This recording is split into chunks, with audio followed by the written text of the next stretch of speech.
прво, ги нема бројките, го нема народот, али ги има парите.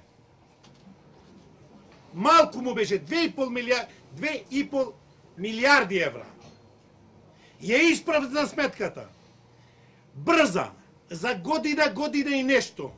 Странски пари да земи, што поќе да украде? Треба да го спречиме арамијата. Да не задолжува нас и нашите деца.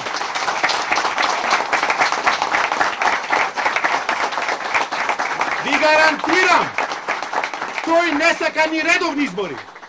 Ви гарантирам дека тој е спремен да лажира избори.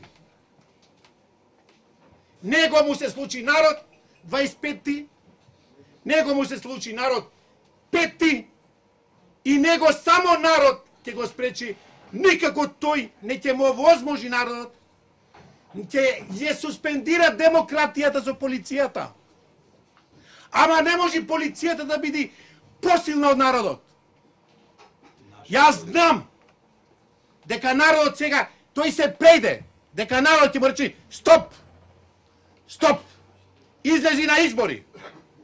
Али не тој да ги организира со неговите братучеди. Не тој со полицијата. Тој ни е направи ќе дефинитивно полициска држава.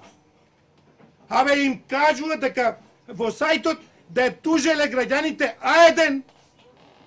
Полицијата во нивниот. Полицијата вика на народ, еј тужете А1 дека ве лажи, дека бевме таму. Абе луѓе, ако тој тоа го вика, што мислите?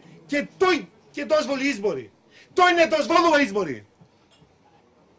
Затоа нас ние ден порано да не му дозволиме да ја јача диктатурата, да не дозволиме да ја зема А1, да не дозволиме Латас да не кажува неговата вистина. Ова е битка. Не само за компанија. Абре битка и на душата е бре. Абре битка понижење. Да мене онај Латас, Ивона и компанија, да тие од нив да ми сервира вистина. Немаме избор, освен рушење на ова власт.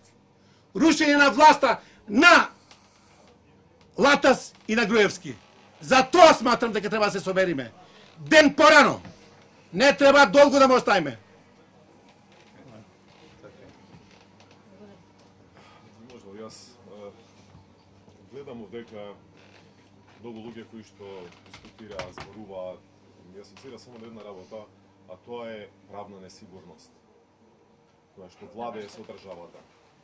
Голем број се донесуваат закони